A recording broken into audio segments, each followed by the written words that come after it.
All right, let's jump right into this. Today, we're looking at a text with a really bold and, to be honest, a pretty wild vision for the future. The core idea? That pretty much everything we know, from marriage and money to entire countries, is about to become totally obsolete. This is all coming from a source titled, Let Consciousness Enter the New Era First. So let's start with a few quick questions. Just think about it. Do you still travel long distances by ox cart? Okay, how about this one? Do you still send letters through the post office? And last one, do you still head down to the river to wash your clothes?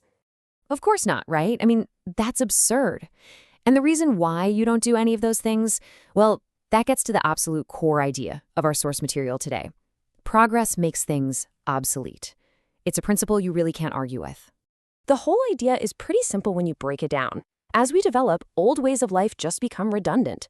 What was once absolutely essential for survival becomes, a relic, a museum piece. And this single idea is the lens the source uses to look at our entire world. Okay, so let's really get into this, because if that principle is true, the source then asks a really fascinating question. What's next on the chopping block? And this is where things get intense, because the logic gets applied to the very pillars of our society. And whoa, the list of what's supposedly on its way out is just staggering. The source claims things like marriage and the traditional family as we know it, gone. Entire nations, we're talking the USA, China, all of them will be eliminated. Political parties, organized religions, even physical cash. Then it comes for our jobs. Accountants, lawyers, clerks, most kinds of manual labor, and get this, even government officials and billionaires are on the list. So, why? What's the logic behind such a massive, sweeping prediction? Well, the source argues it all comes down to a fundamental shift in how work gets done. We're moving from a world of human-led work to a world totally dominated by program-led work, things handled by AI and robotics. The key insight is simple, and honestly pretty ruthless. Any work that can be programmed will be. And this shift isn't just about jobs in some far-off factory. The source brings it right back home to our own lives with this question. Just think about it. Where do you spend more of your time? Face-to-face with other people or interacting with virtual information on your phone? For a lot of us, the answer proves this transition is already well underway in our social lives. All right, so if the old world is supposedly fading away, what comes next? What replaces it all? Let's move on to the next part of this narrative and see the vision the source lays out for this new era.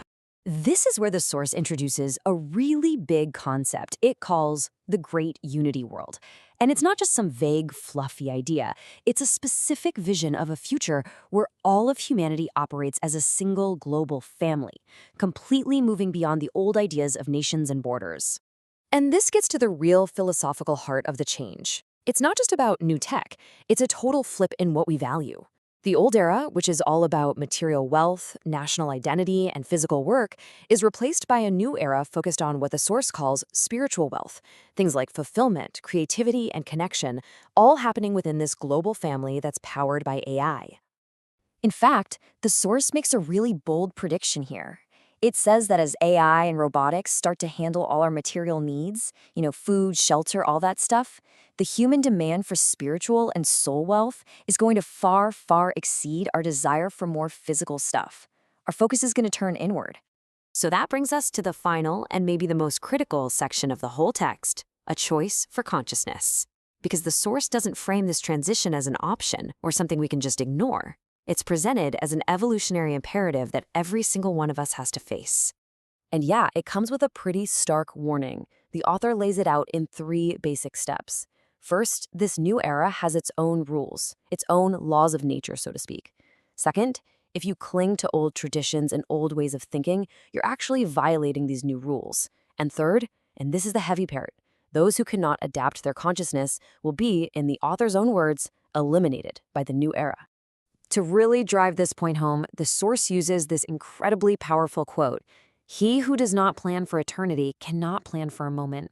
What's that mean? Well, basically, if we keep getting bogged down in our own short-term, narrow concerns, we're going to completely miss the massive picture of where humanity is headed, and we risk being left behind. And this right here, this is the ultimate takeaway. according to the source, the real work we have to do isn't external. It's not about building robots or writing code. The most important transformation has to be internal. We have to let our consciousness enter this new era first. And so that leaves us with the source's final and incredibly provocative question. Is humanity just becoming a redundant species? Consuming resources and creating trash. Or are we on the verge of a great purification, a profound evolutionary leap forward? It's a lot to think about.